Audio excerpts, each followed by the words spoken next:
Hello, everybody. Justice Promoter for the Racine Dominicans, Tim Hall here with my National Migration Week Immigration Update.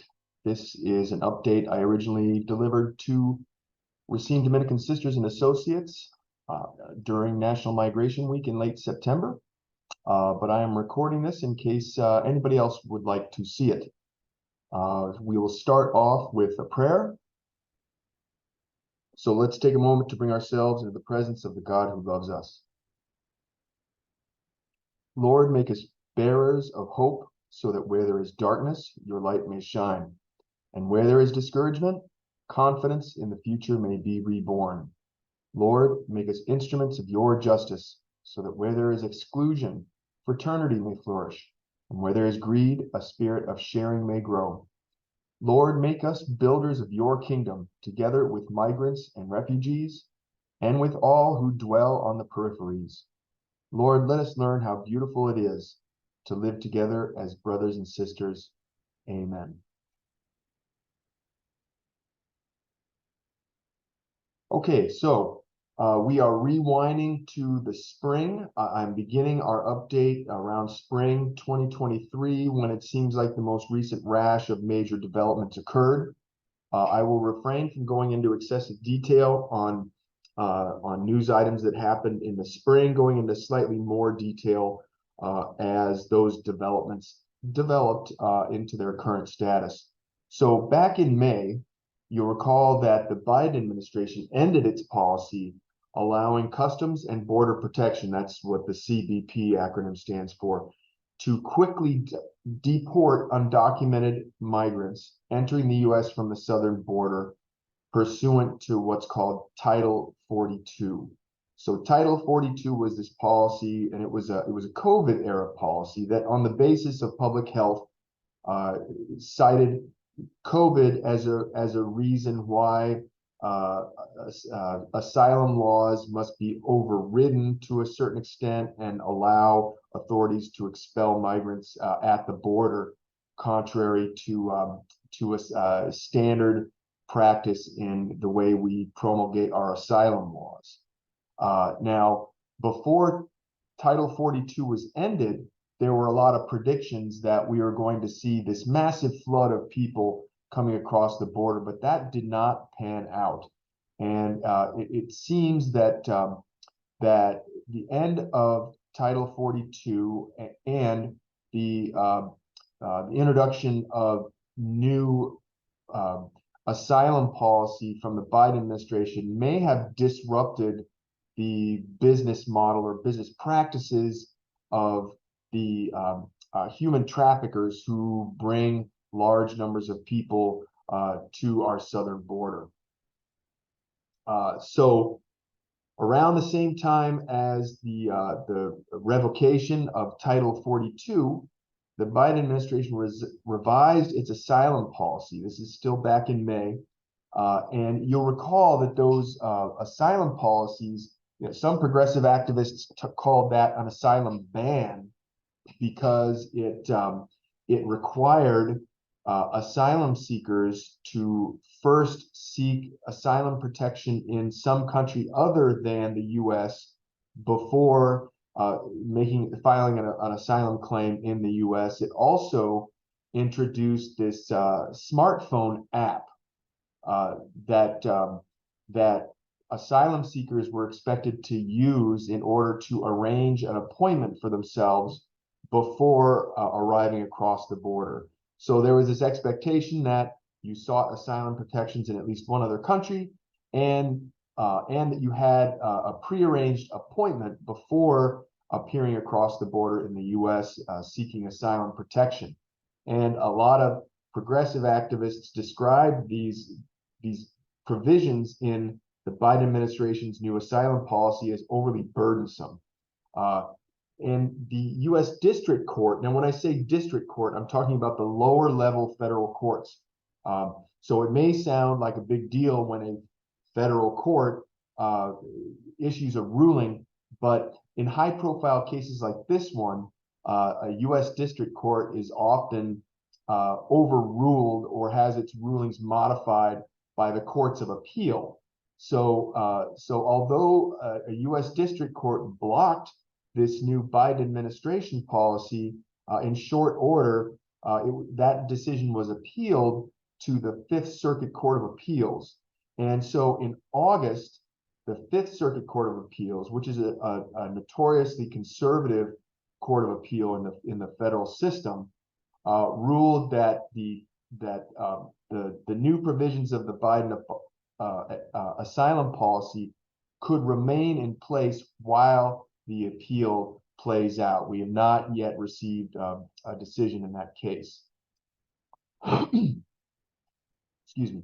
Okay, so on the subject of DACA, now DACA was an Obama era executive order, and it's an acronym. It stands for Deferred Action for Child Arrivals. And so the DACA policy allows those who immigrated as children to remain in the U.S. So these are young people who were brought to the U.S. undocumented as children with their parents or guardians or whomever. And so this is the only country they've ever known. And so President Obama, when he was in office, sought to try to find a way to help these folks who are Americans for all intents and purposes, find a way to legally remain in the country, avoid the threat of deportation. President Obama, that is, originally envisioned legislation and tried to pass the DREAM Act, and DREAM was another acronym, but that act never passed. And so Obama chose the next best thing and issued an executive order, and that's what we call DACA. So recently, a district court, lower federal court in Texas, declared that DACA is unlawful, but did not terminate the program. We are expecting an appeal. I haven't gotten word that it's been filed yet, so this is typical of this 5-year saga. These young people, who many of whom are now in their 30s, have gone to college, started careers, purchased homes, and things like that. They every so often they get whipsawed back and forth. Am I gonna be able to stay in this country or not? And so this is just the latest round in this ongoing drama of whether these people who have never known any other country will be allowed to stay in the U.S. We're going to California now. We're going to take a survey. We're surveying developments in the U.S. and then we'll in the southern border, and we will expand our update to foreign countries. But I just want to say at the outset here that a lot of this news is really bad, and I'm very intentionally trying to end this update on a positive note. But because the dysfunctional state of U.S. immigration policy and in the U.S. and around the world, we're seeing a lot of really sobering news. So just gird yourselves for this. And so just to tack on a little addendum to our prayer, dear Lord, may you envelop people who seek justice in your mother hen wings and comfort us as we try to process the bad things that are happening to people. Amen. So border deaths have reached 2022 levels, had reached 2022 levels by August. Official numbers are 38. Advocates say that the official numbers are a serious undercount, which sounds logical. A lot of people disappear into that desert trying to make their way north and never come out. And part of the reason we're seeing an uptick in deaths is that the U.S. continues to make policy choices that funnel migrants into more dangerous routes, because the less dangerous routes have had more effective barriers constructed on them, as in this photograph here from the California Mexico border. So it's a bit of a cold-hearted choice by American policymakers to make the easy points of access much more difficult to surmount, which effectively forces desperate people into more dangerous routes north. Immigration advocates believe that delays related to the CBP-1 app, that's that cell phone app I was telling you about that the Biden administration expects asylum seekers to use. Advocates believe that the delays are related to this app, that delays in obtaining their appointments that they're required to have before stating an asylum claim is increasing impatience on the part of these migrants and are compelling them to use quicker but more dangerous routes north. And here we have a photograph of a Border Patrol agent walking through a group of migrants near San Diego at the border between California and Mexico. And this photograph confirms what we're hearing about life on the southern border these days, is that we're seeing migrants from a much wider variety of nations around the world. We're continuing to, of course, get hopeful migrants from the usual roster of countries like Mexico and Guatemala, but border officials are also starting to see people from countries like Haiti coming across the southern border. Okay, so from California we go to Texas, where the governor of Texas is pursuing a border policy that can only be described as performative cruelty. So over this past summer, Texas Governor Greg Abbott's Operation Lone Star, which has been in place for some time, placed buoys mounted with circular saw blades in the Rio Grande River, along with razor wire wrapped around construction barrels sunk under the surface of the water. So not only is there razor wire concealed just below the surface of the water, but there are these buoys act as barriers, and they have circular saw blades mounted in between each buoy to discourage or even maim people who try to climb between the buoys to surmount that barrier. Around the same time that it was revealed that these buoys with their saw blades had been placed in the Rio Grande River, a Texas state trooper engaged in whistleblower type conduct and reported that border agents have been receiving orders to push migrants who reached the shore of the U.S. across the Rio Grande back into the river. And so the state trooper reported that he has seen Border Patrol agents push groups of people, including children, back into the river rather than allowing them to remain on the shore once they reached it. And here is a photograph of the Rio Grande with these buoys placed. And so the barrier does not, of course, span the length of the Rio Grande River, but is placed in an area where the waters are shallow. And so this is a perfect example of how our border policies increase risk of injury or death by drowning or other means of death by placing barriers along the border where it's somewhat easier to cross. So continuing in Texas, the Justice Department, and this kind of thing doesn't happen very often, the Justice Department sued the state of Texas, citing its concerns over safety and Mexican treaty rights. Under the 1848 Treaty of Guadalupe Hidalgo, we're not allowed to put barriers in these international waterways. So hence the treaty rights theory of this lawsuit from the Justice Department. And on September 6th, so this is just last month, a district court issued an order that the barrier be removed. But then, of course, that decision was appealed to the Fifth Circuit Court of Appeals, that same notoriously conservative court that I mentioned earlier. And the Fifth Circuit Court of Appeals ruled, and this is also in early September, that the barrier could stay in place while the challenge to the district court's ruling is still pending. And so now we go to Florida, where Governor Ron DeSantis in July signed comprehensive legislation targeting undocumented people. So these laws included hospital reporting requirements.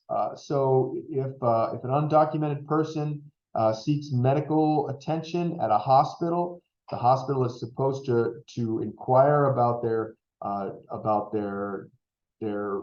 immigration status, and is also supposed to document the cost of providing care to undocumented persons. There are also harsh penalties for transporting undocumented people. And this kind of reminds me of two different things. It reminds me of when Alabama, the state of Alabama, I think it was in 2012, passed a harsh series of laws pretty clearly designed to make life intolerable for undocumented people in that state. They quickly amended many portions of the law after the agriculture industry in the state raised a hue and cry about how their produce was rotting in the fields because the undocumented were leaving the state in droves. So that series of laws had to be amended. We'll see if Florida has to backtrack on any of these provisions. This provision about penalties for transporting the undocumented reminds me of how some states are trying to control the flow of women across state borders for the purposes of obtaining abortions. And so we're starting to see some restrictions on freedom of movement and association in the U.S. with these red states that are desperate to persecute the undocumented and to control the movement of people seeking abortions. So by August, we had already seen signs of slowdowns in industries that rely on immigrant labor. So industries such as hospitality, construction, and agriculture are already starting to experience difficulties in getting crops out of the fields. Construction projects are already being significantly delayed as the result of these laws. Okay, from Texas and Florida, we go to Arizona, and we're learning of highly unsafe conditions in Arizona detention centers. So in July, the public learned that the Border Patrol has been housing asylum seekers outdoors in a notoriously deadly corner of the Arizona desert for nearly a year.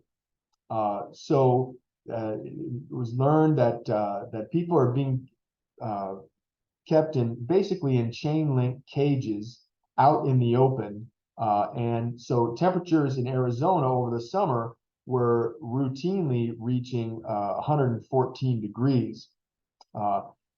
Officials at Customs and Border Protection, and this is interesting, they expressed concerns that their own agency was violating a court order. So that the CBP is under a court order mandating humane treatment, making sure people have shade from the sun, water to drink, food to eat, clothes to wear. But what we're seeing is that these kinds of court orders mandating humane treatment aren't much good if you don't provide the manpower and the funding to make sure that it happens. And so what Customs and Border Protection agents are reporting is that regardless of whether they are inclined to comply with this court order, they have not been provided with the resources to do so. The Tucson, Arizona sector of the border has reportedly become not only the most busy in the U.S., but also the most deadly. And considering how hot it's getting out there, this shouldn't come as any surprise. Now, here's a photograph of the Tucson sector camp that we're talking about. Now, that canopy stretched over the chain link cages provides shade for only a brief sliver of the day, reportedly. Now, one area of this detention center where shade is provided, throughout the day is reportedly in the employee parking lot. So apparently, what little resources the CBP had to provide shade was expended on their automobiles that they drive to work, because they apparently found getting into a hot car at the end of the day more unacceptable than providing shade to human beings in the desert.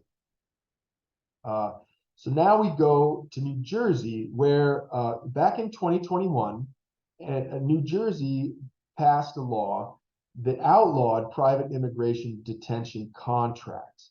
And so this illustrates an interesting legal principle we're seeing here, and that is that states are, in the absence of a coherent federal immigration policy, are trying to create immigration policies of their own. Now, this is problematic because immigration policy is by definition a matter of federal concern, and the states are not allowed to legislate in the area of immigration under the Supremacy Clause of the United States Constitution. So the Supremacy Clause states that that where state law and federal law conflict, federal law trumps state law. And so we had New Jersey passing a law saying, okay, we can't have private immigration detention contracts in our state. Now, you may recall that soon after taking office, President Biden outlawed private prisons, but unfortunately, he did not outlaw private immigration detention centers, and that's what New Jersey was trying to outlaw. So the Department of Justice and the operator CoreCivic that operates these private detention centers filed a lawsuit, and in August, a federal judge struck down the New Jersey law as a violation of the Supremacy Clause. And so this ruling cleared the way for Immigration and Customs Enforcement to renew its contracts for private detention in the state of New Jersey. So it's this interesting dynamic where now if you typically consume news on the left-wing side of the spectrum, you'll hear a lot about how states like Alabama and Florida and Texas are trying to create nations, red nations within the nation.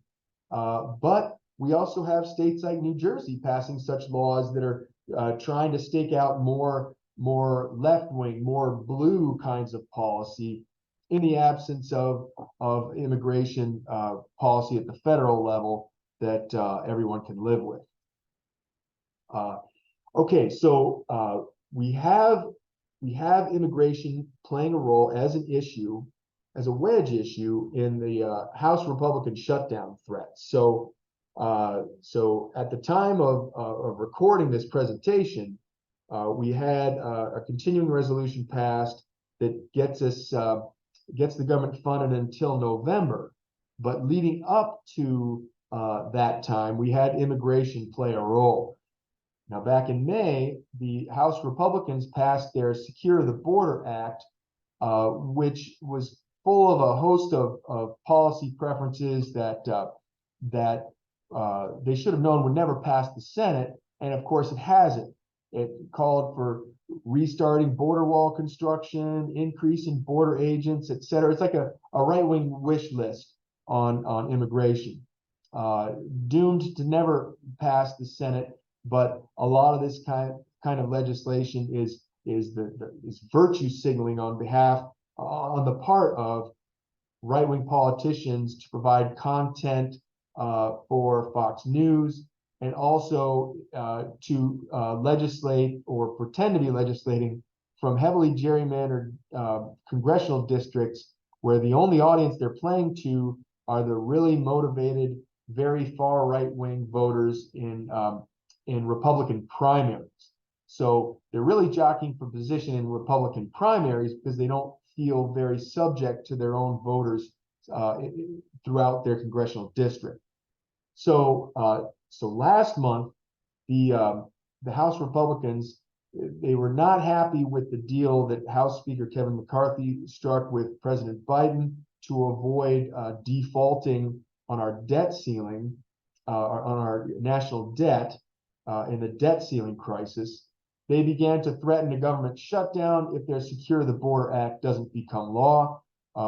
Observers believe that these right-wing Republicans in Congress decided that that immigration, that using the immigration issue might sway enough people to support their demands as they stated their case for their threats of a government shutdown.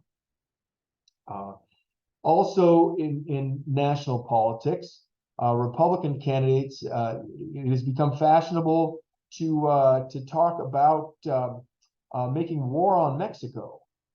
So you've got former President Trump proposing a naval blockade of Mexico. You've got Governor Ron DeSantis promising to send drones and special forces over the border.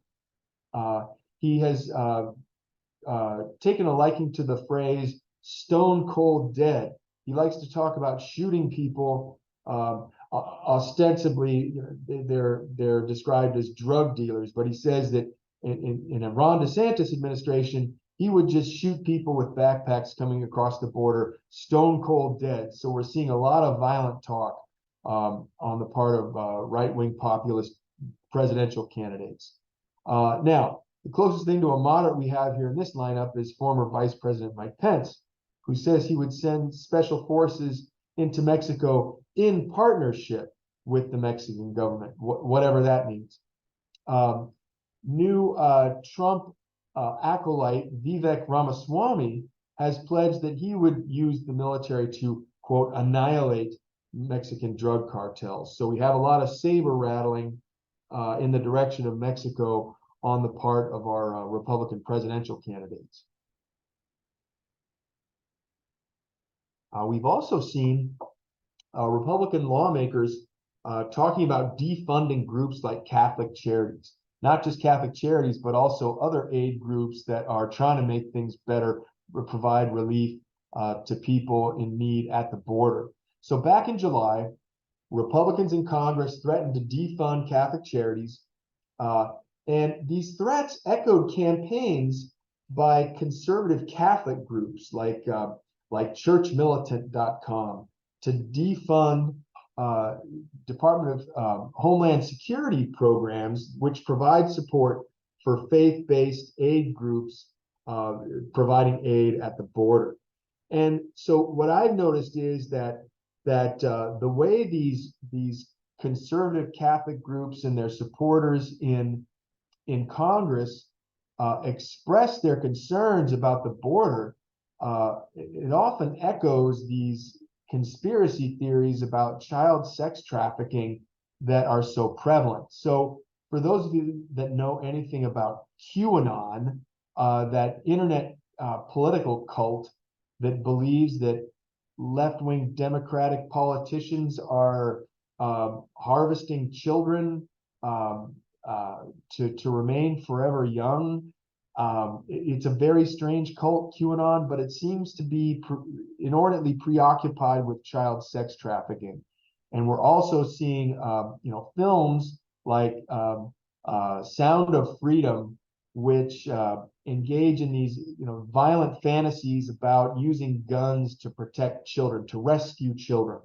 And so these graphics on this page I took right off the churchmilitant.com website. So for the Catholic far right, apparently their preferred response to the crisis at the border is to accuse the federal government of being complicit in child sex trafficking, describing immigrants as invaders, etc. So we've got a very negative feedback doom loop going on between far right-wing Catholic conservatives and their supporters among Republicans in Congress. So here is a photograph of one of the facilities that Congress and far-right Catholics want to defund. So this is a humanitarian respite center, and it's a photograph of asylum-seeking migrants entering the facility after being released from a detention center. The photograph is from 2021. Okay, so now let's expand the scope of our review to the Greek islands, the Aegean Sea. So in June, a fishing trawler carrying approximately 750 migrants capsized in the Mediterranean. So this was a boat that was that contained far too many people to sail safely on a craft that small. We see a photograph here of that craft. You can tell that there are a lot of people on it, but there are even more people below decks. So this boat ran into engine trouble, and the Greek Coast Guard refused to mount a rescue mission. They basically watched the boat capsize and then rescued the few people who were able to reach the surface. Most of the people in the boat went down most of the people who died were below decks. So about 600 of those 700, approximately 750 migrants died. Approximately 100 of them were children. And so the Greek Coast Guard ended up under a lot of scrutiny for this. And the New York Times, around that same time in June of this year, exposed the Greek Coast Guard's practice of pushbacks. Now, they're called pushbacks in immigration enforcement speak, but basically what this consisted of was taking migrants who had made it to shore, taking them out into the middle of the sea and dropping them off in the middle of the sea on a rubber raft. So basically consigning them to death. So the word pushback doesn't fully give you the full sense of how barbaric that practice really is. So the Greek Coast Guard trying to answer for itself in scrutiny over its practices. Also in Greece, in the Greek islands, Greek firefighters, you'll recall that there was an outbreak of wildfires in the Greek islands over the summer, and firefighters found the remains of 19 people believed to be migrants or refugees in a forest. And so Greece is increasingly on the front line of migration to Europe. It shares a border with Turkey, and the authorities are blaming these fatalities on criminal traffickers who choose routes that evade border agents, but put the migrants at risk by bringing them closer to the wildfires that were raging at that time. And so from here, we go to Saudi Arabia, where the Saudis are accused of ongoing massacres of Yemeni migrants, Yemeni and Ethiopian migrants. So the Saudis are denying allegations. These allegations arose in August that its security forces have slaughtered hundreds of Ethiopian migrants and asylum seekers. Saudi Arabia shares a border with Yemen. And they're accused of basically just machine gunning people as they're trying to come across the border. And if true, these killings could constitute a crime against humanity for the purpose of international criminal courts.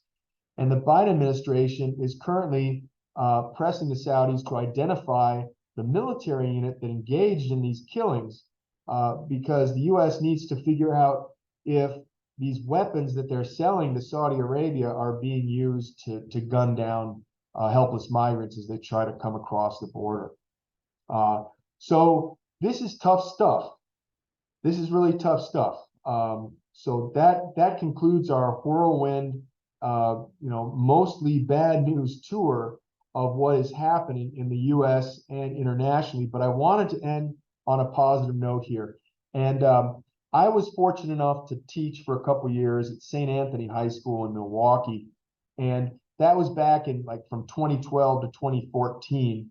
And most of my Facebook friends, as it turns out, are my former students from St. Anthony High School. So I wanted to show you some happy photos of these kids who made it to the US and are making good lives for themselves here. We see Heidi, bottom center, posing with her parents in front of the first home she's ever purchased. We see Satlali on the right. She is a third grade teacher starting her second year. And there's Rogers with his wife and baby in the middle of the top.